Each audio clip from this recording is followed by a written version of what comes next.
Welcome to the latest episode of The Fighter here on Air Sport. I'm Kevin Byrne, and with me here tonight are Luke Keeler and Gary Cully.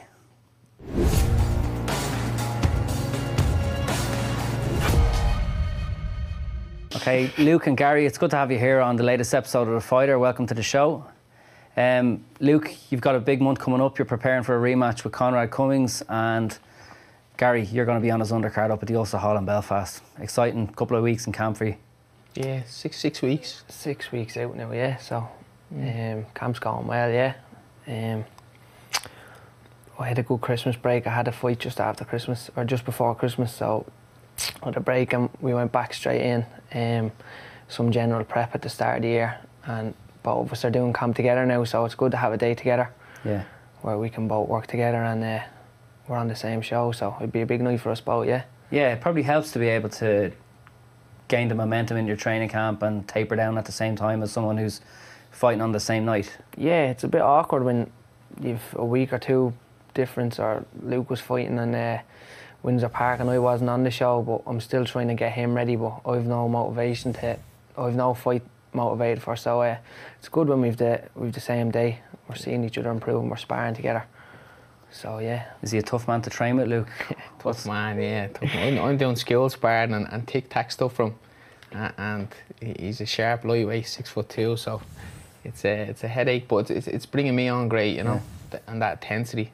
So you guys train together under Pete Taylor, and I gather he's big into running you on the track to get you fit, but must be a bit of a struggle keeping up with the younger guys. Yeah, the 6'2" gazelle. Yeah. His feet barely touches the treadmill and I'm plodding along, but it's bringing me on with my feet and me running. I just done long distance running, and now these sprints are sharpening me up, you know. And first in your class in the community games back in the day, is that? Yeah, well, I've always been a good runner, and I do a couple of 5k races and stuff, but since I've joined up with Pete, the running sessions we're doing, I've been on the high performance and we've done sprint sessions and intense running sessions, but the running we're doing is horrible. It's horrific sessions, like, but we're all struggling together. I look across and I see Luke holding on to the treadmill, so and I hear the bangs off the treadmill, so so it keeps me going, yeah. Benefit you in the fight, or keep the weight down, or how do you feel it helps? No, definitely for benefit in fights, yeah. That red zone, just getting to that intense red zone, it's tough, isn't it? Like that, we've heart rate monitors we train, so it's just to replicate that feeling you have in the ring when you're sucking for air, and you're under pressure, and you're visualising that when you're doing the treadmill runs. You're imagining there struggling and just trying to keep a game face. Not that I can. Poker face, yeah. Luke, actually, or one of the lads said to me last week about, I'm looking across and you're not struggling on the things. I said, I just have a good poker face. We're all dead nearly on the treadmill, but he's just about physically, he's physically conditioned for running. Yeah, I'm built for it, yeah. Well, it reminds me of a quote. I remember I was sitting behind Zori Antia and you were fighting in the National Stadium. I remember that, yeah. I overheard him telling the guy that you're the perfect specimen for amateur boxing, 6'2". I think you were 60 kilos at the time. 60 kilos at the time. It was when I think David Oliver beat me at the time, Yeah, I think he was trying to encourage you to stick with it and stay the course, but... Yeah, no. I've always... professional was always my main aim. Obviously, going through the years and I started winning national titles and then I won tournaments abroad and stuff, the Olympics became a dream then, but it was always growing up watching Floyd Mayweather, Ricky Hatton, all them. I always wanted to be professional. So you won a European youth title in 2013. So while still in sixth year, you're on funding from the government. You're top of the world. What do you recall about that tournament? Yeah, I was literally trained. I was 52 kilos. That's what I remember about it, and I was dead at the weight. But same height.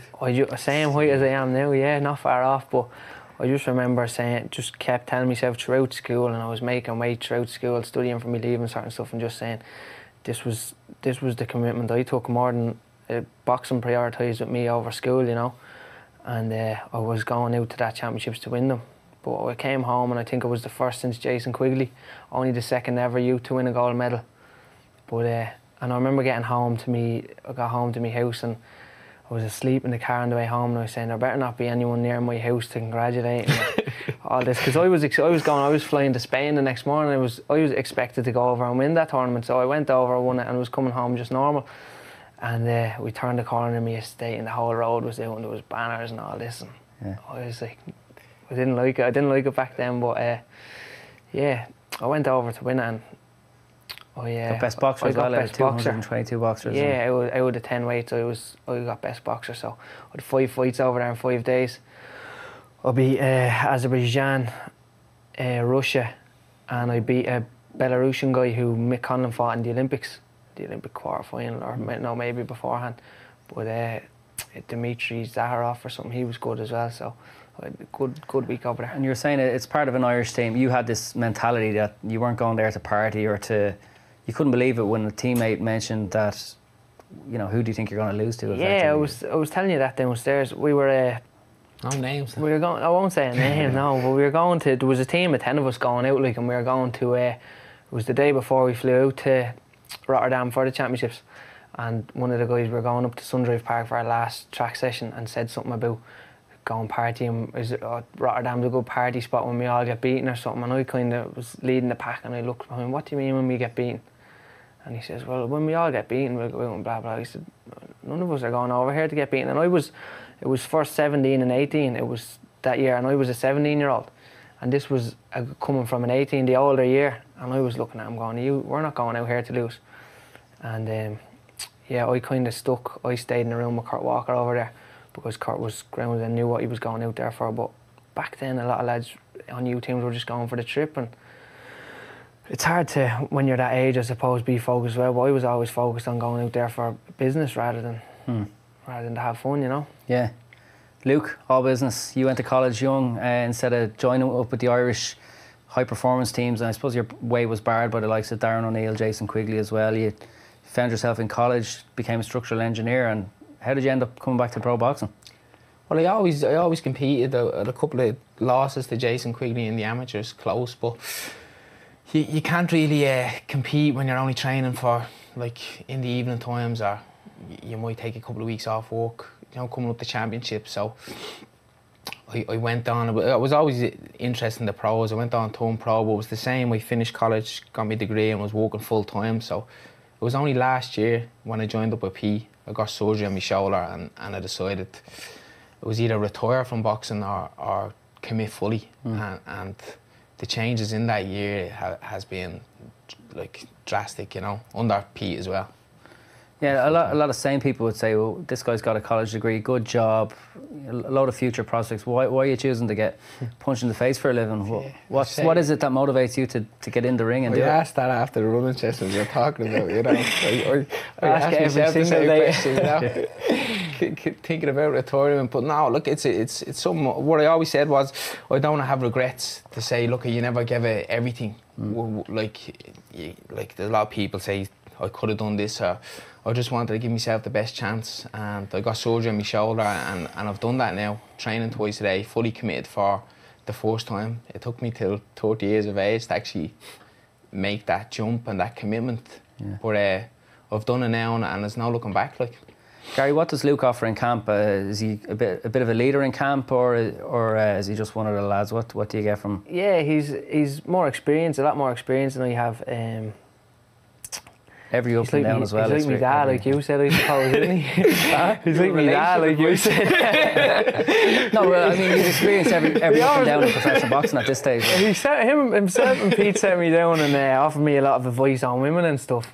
But no, look, he's take it from us. He's experienced, and he's been around the block, you know, and I learn a lot off him. Just and not only about boxing, about life. If I go off track, or you know what I mean. We have a close-knit team, and he's there to pull you back on board, and you know, so we're quite close as a team. Yeah, so Luke, you've been through kind of the ringer in many ways in professional boxing. You've had, every time you've gained a bit of momentum, maybe an injury has curtailed you, or you went to try and right a wrong in a rematch from a prize fighter which you expected to win, and got brought into a crazy brawl with Tom Doran on Sky Sports as well. It was a brilliant fight, but you come out on the wrong side of it. Yeah. Why do you keep, or what is it that makes you keep going when times are low? And just believe that I can do better, you know. Like, I could have got that Doran win and pushed on. That was the first title fight. But even at that stage, I was working full time, and I knew myself that I wasn't giving everything. And the fight, I had him gone, and he caught me with a shot. The back of the head, didn't recover, like a crazy fight, you know, just a shootout. But what I said after that fight was, the one thing I had was confidence in my chin, and I rushed in to finish him after I dropped him. And like, if I had got the win, I would have been found out with that, you know. But I went back and I learned and adjusted and kind of taught the defence a bit more, because anyone can be caught and can't have dropped, confidence you in know. your chin with them 8 ounce gloves. Yeah. Like, I can have. I tell Gary that, like, he's at the stage he hasn't tasted the likes of that yet, but it can happen to anyone. You have to think of defence as well, you know. So try to pass these lessons down without the defeats, you know. Because Gary, 22, 7-0 now in the professional ranks, tremendous amateur record. You have the confidence of youth there. You probably don't expect anyone can touch you. Do you ever think about what could go wrong, or do you just focus on the positives? Yeah, no, I just kind of try and focus on myself and my performances, and if my performances are how I want them to be, then I don't believe I will be beaten. It's about taking the right fights at the right times and the right steps. I know I'm not ready to fight Lomachenko for a world title now. I want to hopefully this year win an Irish title, so I know what level I'm at the minute, and I'm still gaining experience and learning for another couple of years, you know. I'm probably think 2-3 years off a world title. Yeah. But you have to be honest with yourself as well. Yeah, because those domestic fights that are probably in the mix for you now, you're going to have a domestic rematch against Conrad Cummings in a couple of weeks, and you've been calling for a few of these domestic fights as well. They bring fans in, but there's also real local pride on the line, and a lot of, I think, the domestic derbies haven't happened over the years because the boxers are afraid to lose in case they're embarrassed. I think that's what it is more so. You don't want to lose to someone who's Irish to you. Lads would rather travel over to a matchroom show, let's say an Eddie Hearn show, and fight a big prospect and get beaten just because he's English, rather than fight at home and get beaten by an Irish guy, you know, because there is a lot of pride there at stake. And, do you feel that's why you haven't been able to secure such Irish fights, or? Yeah, I think so, yeah. I think guys just, well, I'm a 6'2" lightweight, you know, and if I managed most fighters, I wouldn't let them fight me either. But I was saying to Luke last week, or someone in the gym, I'd like to fight myself someday. Well, they'd say your own biggest opponent. Yeah, as well. You'd like to fight yourself. So you want to fight a 6'2" tall southpaw, maybe well, Sean no, look, someday or something. Maybe one day, down the line. I sparred Sean a lot when we were on the high performance together, and he's a weight division above. He's a weight division above at the moment, and hopefully we both keep progressing nicely, and Sean wins a couple of titles and I win a couple of titles, and that can be a big fight down the line, you know. Luke, did you enjoy your kind of domestic fights? You fought for the Irish title against Darren Cruz, Celtic title against, or the BUI Celtic title against Bradley Price, then in against Conrad Cummings. A lot of domestic pride, a lot of local pride, north v south, everything. All MTK fight as well, both of you with the same management organisation. Did you enjoy the build up for it? Yeah, that was the first proper kind of camp, you know, momentum. Like, I went full time at that Christmas with P. So it was new, like, it was a new experience, actually prepared and eating correctly. Like, I have a guy looking after me meals, gym nutrition. I'm training twice a day, and I just actually, as you said, I started enjoying it, and the pressure off from work. Like, I remember driving out to Bray, we trained twice, and I'd be smiling. Like, some of the guys would be giving out about training. I was used to going to work, say, getting up early and you're slogging back trying to catch training Pascals, but it was like night and day, and I love to build up to it, and I'm loving just continuing doing that, you know.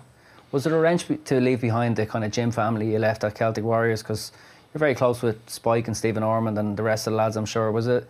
And to move to a new gym where you had to feel comfortable, was that a bit of a wrench? Yeah, just look, I always say you learn off different coaches. So Pascal had a more like pro style. Pete is just changed me completely. You know, got me walking on my feet, punch mechanics, and the change. And then the level with the lads. The lads are like competing high, like, well, used to say the high performance, and just that intensity. Three of us working together has all gelled together. You know. Has the adjustment to the professional ranks been easy for you, or have you had to really try extra hard with it? I didn't have to try extra hard, no, but it has been a transition, yeah, and it's probably took me the last year and a half to. I remember when I first turned, I had an interview and I said, you can either fight or you can't.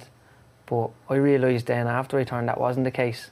Amateur and professional boxing is two completely different games. I think a lot of guys who come over from the amateur background and have pedigree they have an advantage, but it doesn't mean you're going to be a star. I've had to learn a lot. Yeah, I've had to gain a lot of strength. I feel like I'm maturing into my weight now. I wasn't a mature lightweight when I first started out, but I feel like I'm gaining that bit of man strength and that bit of physical presence. Have you found out whether or not you have a chin in your fight so far, or in your sparring? Are you confident enough that, because that can often be a big bar for a top amateur to turn over, and then you find out they can't really. I've been thumped by, Luke's thumps me, and I'm trying my hardest there. I have to hit him as hard as I can. It's not as if I'm holding back, because if you don't, you get put you together sparring and stuff like that. Yeah, we spar. We spar a lot of rounds. So Luke's a middleweight. Yeah. I'm being hit by him, and I'm being caught by Phil Sutcliffe, and we were training with Phil for a while. So yeah, I think I haven't seen him bust, Yeah. I'll tell him now I'll tell it, no, he's not. He's taking serious shots. I'm taking shots in the gym. You do. There's no point saying you don't get hit. I've taken shots in the gym, yeah. I saw you described as a white Tommy Hearns. Do you fight tall, or how do you feel? Do you like to bully people, fight inside? How do you like to? I like a war probably a bit too much, because I should probably go and stick to me boxing a bit more. But if I catch someone a nice shot and see hurting someone's eyes or whatever, I like a bit of a route. And if someone comes back at me with shots and hits me, then that gets me going as well, But I kind of need to. He's spiteful. I describe him as spiteful. Yeah. It's a good attribute for a boxer. Yeah, like sometimes you can hold back and spar, and that can transfer over into your fights. Like if you're at that one way, if you're that spite in you inclined, like you carry over into fights then. Yeah, I think it can be too nice sometimes. I think I definitely have that killer instinct. I think that a lot of people might not have, but I find it hard to hold it back in sparring. If I have that all the time, and if I catch someone in sparring, it goes the same way as if it's in a fight. So I don't really. Be a bit nicer now. I don't really have easy spars. You have different ways of approaching social media. So, like Gary, you're fond enough of calling people out and quite outspoken, yeah. Yeah, you can be outspoken on social media and stuff. Is that a deliberate approach? And Luke, you wouldn't be like that at all. You wouldn't really be like that at all. I'm sure over the years you've had a few back and forths, but there's a difference between you in those ways. It's a bit more reserved, yeah. Luke just telling me to stick to myself. No, it's not really deliberate. I just feel like I say it how it is, and if there's someone that's stuck in a fight, or if I want to fight with a certain person that I think I can be, and they have something that I want, I'll say it. You know what I mean? Yeah, Luke has that different approach, but bit more reserved, but it works. Like I just mentioned, we were talking about that. Spike O'Sullivan has got a couple of big paydays from being vocal and calling certain fighters out, abusing certain fighters on social media, and I think he got the Chris Eubank fight from that. He was constantly just harassing him, nearly trolling him. But it can work as well, can't it? I think you have to a lot of the time. Professional boxing isn't only about fighting. It's probably 50% fighting. Everything else then is how you carry yourself outside the ring, how you are on social media. It's you as a person. It's not just you're selling yourself. You're not just fighting, So I decided to take that approach towards it. Yeah, I guess the king of it all is Conor McGregor, one of the most successful Irish athletes of all time. And do you look at how he's done it and try and think? Well, he's a genius, really, isn't he? He marketed himself like a genius. He took 100 million out of a Floyd Mayweather fight, and he's never boxed at a high level in his life, So you have to look at that. And the way McGregor's went about himself, he's made a lot of money. Obviously he's talented and he worked hard, but just the belief and mindset, wasn't it? Really? Yeah, you spoke about that before, Luke, because you knew him in Crumlin, didn't you? And he wasn't. Yeah, he was there. Yeah, he went over and done MMA. Then I was just at the beginning of I joined Crumlin. He was there at the beginning, but his mindset, his belief, like he basically spoke that into existence. That fight against Mayweather, like who would have thought that? Like you know what I mean? And he's done it. But a lot what he says, I've seen him say about Aldo. I watched his movie, and he says he's going to reach with a left hand, he's going to miss, and called it exactly how it ended. And that's just, he believes in himself exactly like Luke said, and I think he's a genius. Yeah, I think a few Irish fighters have tried to emulate him. Hopefully not some of the more negative things that he does, or maybe the way he speaks about his opponents. It's not for everybody, but it can be made to work. You have to be yourself as well. I see a couple of people that actually try too hard. They see McGregor and they try to be like him. Like, I wouldn't say I'm trying to be like Conor McGregor. Yeah. I'm just being myself and saying how it is. But yeah, a lot of guys do try and go down the road and try and emulate him, but you have to be yourself at the end of the day. Okay, so Luke, you've got a rematch coming up against Conrad Cummings. If you win that, you take the WBO European title, or yeah, that's the correct one. You've previously held it, but more importantly, you're going to climb up the WBO rankings if you are successful. And I presume you're looking at a world title shot as soon as possible at this stage. Yeah, that's the plan. Yeah. Like the Conrad fight is something you can't obviously look past, but I am looking in that direction. Like Conrad beat Conrad in world title eliminator and world title fight. Billy Joe Saunders is in the way, and he's with MTK also. Yeah. I think he's mandatory to fight Andrade for his belt back. So it's something that can be made, you know. Are you looking for a stoppage in this fight after the way that you won the first fight quite conclusively, won most of the rounds? You were cut, but you still were dominant enough to be actually able to goad Conrad, something I've never seen you quite do before. But you were so dominant that you were able to win quite conclusively. Are you looking for a stoppage in this one?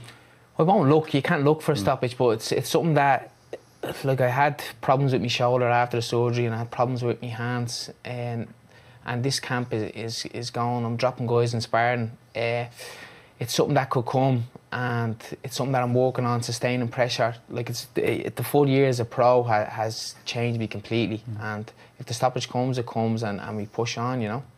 And Gary, you're looking at people like European champion Partera down the line, who's beaten Lewis Ritson, and Christian Urasqueta, who came over and beat Ray Moylett and Mayo. But yeah, I suppose first things first, you're looking at an Irish title.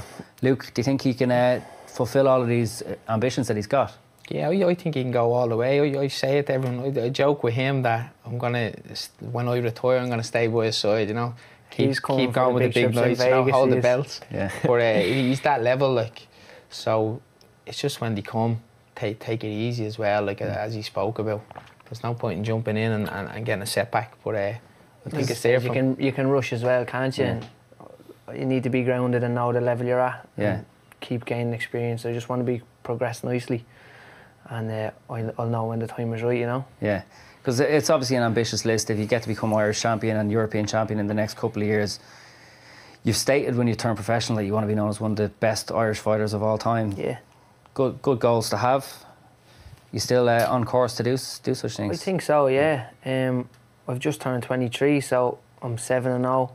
I've made a bit of noise of BOI Best Prospect last year, so I think the big fights will start coming out. If we don't get an Irish title or can't be made, I'll look above that level and go for European. I'd love the EBU belt, which Patera has now.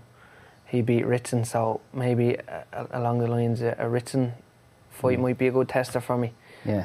I'll stay away from him. He's a big puncher, isn't he? Yeah, he's a brilliant puncher. But do you look at someone like that getting somewhat exposed and nearly kind of regret that it wasn't you that got to do such a thing? I've seen that with Heffron, Mark Heffron. That could have been a fight for me. Yeah. Next year he spoke about, and Liam Williams exposed him before that loss. Like, it would have been a nice name.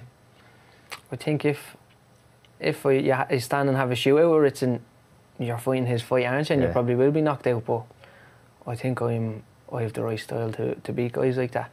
Yeah. So I'm not going to stand in the pocket and take shots and go to war with these guys. You know, I need to bring it back to what I'm good at and to me pedigree, and that's how I'm going to win these bigger fights. Because when I'm in the fights I'm in now, I can afford to go to war and stand in the pocket and stuff. But I need to pull it back to me boxing when I start progressing up the levels, you know, and focus on what I'm actually good at. Okay. So when you do make it to places like Las Vegas, are you going to allow Luke to carry the spit bucket? Luke will be there. Queue for that. I'm not carrying any bucket. he's top of the list at the minute anyway, yeah. So yeah, he's standing in on my corner at the moment, so he'll pass it on to me. Yeah, we'll have a couple of big nights anyway. Yeah, hopefully so. Well, thanks a million for doing this show today, lads. Great chatting with you. Cheers, Kev. Thank you. So that's it for this episode of The Fighter. Join us again next time.